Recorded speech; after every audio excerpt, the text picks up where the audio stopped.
শ্রীকৃষ্ণ, রাধারানী, গোপাল এদের সঙ্গে কি নিজের গুরুদেবের ছবি রাখা যায়? বা যাকে আমি গুরুদেব করেছি সে তো বটেই, বা গুরুদেব হয়তো করিনি করব এইরকম, বা কাউকে মনে মনে আমি এই মানুষটার কাছে দীক্ষা নেবো এরকমও যদি হয়, তা গুরুদেবের ছবি কি কৃষ্ণের সঙ্গে রাখা যায়? এটা কি যায়? তো এটা যদি রাখা যায় তাহলে কি কোনো ক্ষতি হতে পারে? আর না হলে কি হতে পারে? এবং গুরুদেবকে বলা হয় গুরু ব্রহ্মা, গুরু বিষ্ণু, গুরুদেব মহেশ্বর।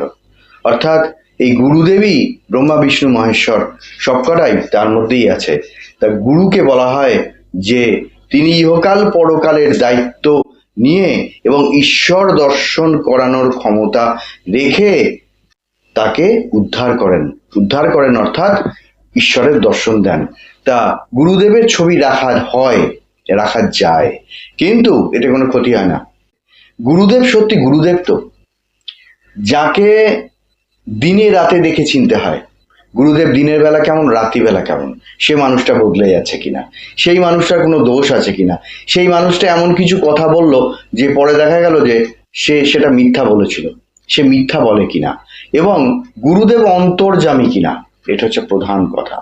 এবার আপনি গুরুদেবকে পরীক্ষা নিতে হবে।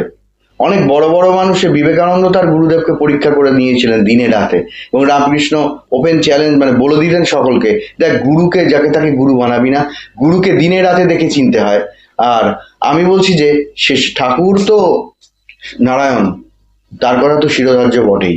যে আর একটা কথা যোগ করছি, গুরুদেব অন্তর্যামী কিনা। অন্তর্যামী মানে ধরুন আপনি গুরুদেবকে গুরু হবেন, আপনি দেখা করতে গেছেন এবারে, বা গুরু হয়ে গেছেন, দুটো অ্যাসপেক্টেই বলছি। গুরুকে বানাবে কে, গুরু বানাবেন আপনি, তার গুরুদেবের কাছে গেছেন, তারপরে আপনি গিয়ে কোনো কথা না বলে অনেক মানুষের মাঝখানে আপনি বসে গুরুদেবের উদ্দেশ্য মনে মনে বলছেন যে প্রভু আমি তো গুরু মানবো, আমার তো ভালোই লাগে, কিন্তু আপনি অন্তর্যামী কিনা আমার এটা পরীক্ষা করে নিতে হবে, গুরুকে যাচাই করতে হবে যে আমি মনে মনে আপনার নামই করব, উচ্চারণ করব, বা আমি মনে মনে কৃষ্ণ নাম করব, উচ্চারণ করব, বা কালী নাম বা দুর্গা নাম যা হোক করবো, শিবের নাম, হনুমানজির নাম, সঙ্গে সঙ্গে এত ভিড়ের মধ্যে থেকে আপনি যদি আমার দিকে তাকান তাহলে আমি বুঝবো যে হ্যাঁ আপনার দৃষ্টি এরকম ছিল, সঙ্গে সঙ্গে আমার দিকে তাকালেন যে হ্যাঁ বলো তুমি কি বলছো, মানে আমার মনের কথা আপনি শুনতে পেয়েছেন, এটাই হচ্ছে অন্তর্যামী।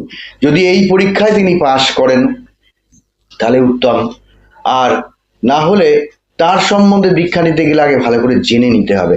তারপরে হচ্ছে অমুক লোক জোর করলো চলো চলো আমাদের গুরুদেব খুব ভালো, আরে অনেক কিছুই তো করেছো, এবার তো একটু ঠাকুরের নাম করবে, আপনার হয়তো তা তো ইচ্ছা করছে না, এমন গুরুর কাছে দীক্ষা নেবেন না।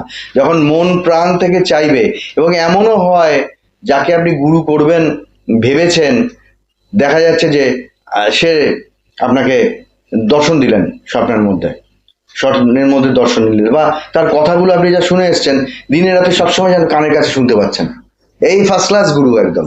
স্বপ্ন যদি দর্শন দিয়ে কিছু বলেন, দিনে রাতে কানের কাছে তার কথাগুলো শুনতে পাচ্ছেন, এই ধরনের হলে লক্ষণ দেখা দিলে কিন্তু আপনি জানবেন যে এই হচ্ছেন সাচ্চা গুরু। সেই গুরুই পারেন আর একজন যাকে দীক্ষা দিলেন তার ভার নিতে। দীক্ষা নিলে হবে না, তার যত দীক্ষা দিলাম কাউকে, তার যত খারাপ মন্দ সেইগুলো কিন্তু তার নিজের দেহে বহন করতে হবে, নালে গুরুও ডুববে, শিষ্যও ডুববে, সন্তানও ডুববে। সেই জন্যে গুরু এইরকম দেখে করতে হবে, যাকে আমার পছন্দ হলো, যিনি অন্তর্যামী। আর কিরাম আর একটা পরীক্ষা নেওয়া যায় কিরকম অন্তর্যামী, যে আপনি বাড়ি বসে ভাবছেন যে আচ্ছা আমি অমুক কাজটা করব, যদি তুমি সত্যি আমার কথা শুনতে পাও তাহলে দেখো তো এই কাজটা আজকে আমি যাব, এটা সফল হবে কি হবে না। আমি ধরে নিলাম গুরুদেব যে তোমার নামে বলছি, আমি এটা সফল হব। এবার গিয়ে দেখলাম বিফল হলাম, একবার হতেই পারে, আবার গেলাম বিফল হলাম, আবার গেলাম বিফল হলাম, তখন বুঝবো যে আমার গুরুদেবের সেই পাওয়ার নেই, অন্তর্যামীটাকে হতেই হবে, সে স্পিরিচুয়াল পাওয়ার থাকতে হবে, এমন মানুষকে আমি গুরু বানাবো। তখন এই ধরনের গুরুদেব, যিনি সত্যি অন্তর্যামী, সত্যি গুরুদেব হওয়ার মতোই, যিনি জ্ঞান গম্যী রাখেন, যার নিজের আত্মদর্শন হয়েছেন, এই রকম গুরুদেবের প্রতিকৃতি ফটোই কৃষ্ণের সঙ্গে, রাধার সঙ্গে, গোপালের সঙ্গে, অন্যান্য দেবদেবী মা কালী এবং দুর্গা, আরো যারা যারা আছেন, মনসা, শীতলা, যাই যাই আছেন, মহাদেব, এদের সঙ্গে আপনি নারায়ণ, এদের সঙ্গে রাখতে পারেন এক আসনে। ধন্যবাদ, নমস্কার।